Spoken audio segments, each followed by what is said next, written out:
날이 추워지면 왜 소화가 덜 되죠? 그 이유는요, 겨울철에 이 낮은 온도 때문인데요.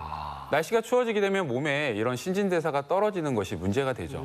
이때 실내외의 이 급격한 온도차 역시 우리 몸의 이 자율신경계에 큰 영향을 줘서요. 위나 대장의 이 운동 기능을 점점 떨어뜨리게 되는 건데요. 아마 다들 이 추운 날씨에 밖에 오래 있다가 보면 뭐 느껴보셨을 거예요. 몸이 꽁꽁 얼고 덜덜 떨리는 등의 증상들 경험해 보신 적 있어요? 그렇죠. 야외 촬영할 때. 특히나 이제 지금도 밖에는 엄청 추워요. 아니 근데 알겠습니다. 위에 활동성이 떨어져서 소화가 좀 덜 된다는 건 알겠어요. 근데 그게 비만이랑 무슨 관계냔 말이죠. 네, 음식물을 잘게 부수고 분해하는 역할을 하고 이 본격적인 소화의 준비를 시작해야 하는 기간인 이 위의 활동성이 떨어지게 되면요. 섭취한 음식물이 항문을 통해서 체로 배출되기까지의 시간이 길어진다는 거죠. 이 과정에서 부기가 쌓이거나 이 체지방이 누적되는 일이 발생할 수 있다는 겁니다. 자, 그런데 겨울살을 유발하는 소화불량 증상이 위에서 그치지 않고 소장, 대장 이렇게 점점 더 아래로 향하게 된다면 어떤 일이 과연 벌어질까요? 아래요? 가만히 있지 뭐하러 위 오는 거야. 아래면은 장, 소장. 그렇죠. 대장. 대장, 항, 예. 뭐 이쪽인가요? 예.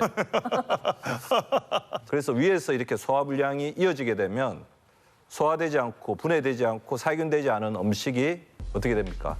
장까지 내려가게 되니까 장의 대사활동 또 같이 떨어지고 장에 점점 이제 독소가 쌓일 수밖에 없다는 거죠.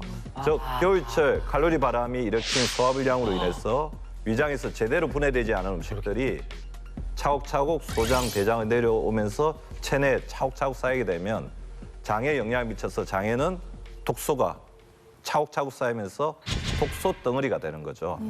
이렇게 장내에 독소가 지속해서 쌓이게 되면 장내 뚱보균과 같은 유해균이 더욱더 증가하게 되어서 쉽게 살이 찌는 체질로 변하게 되는 것입니다. 이렇게 제대로 소화효소 분비도 안 되고 장에 여러 가지 독소들이 점점 쌓이고 유해균이 늘어나면서 발생할 수 있는 대표적인 질환이 바로 비만, 그중에서도 복부 비만인데요. 근데 안타깝게도 이러한 복부 비만의 가장 주의해야 될 대상이 바로 중년 여성이라는 거죠. 흥치뿡! 중년 여성이라는 거죠. 흥치뿡! 아니, 말. 우리는 그냥 겨울이니까 붕어빵 하나를 먹으려고 했을 뿐인데 우리 중년 여성을 이렇게 또 등장시켜서 복부 비만이니 뭐니 아니 이거 뭐 아닙니다. 뚱뚱한 여자만큼이나 또 많은 게 뚱뚱한 남자잖아요. 왜 맞아. 우리 여인들 특히 중년 여인들만 콕 집어서 비만을 주의해야 한다고 또 그러시는 거예요? 네. 네, 이유가 있는데요. 바로 이 나이가 들수록 줄어드는 여성 호르몬 때문이죠. 우리 몸속 여성 호르몬의 역할은요.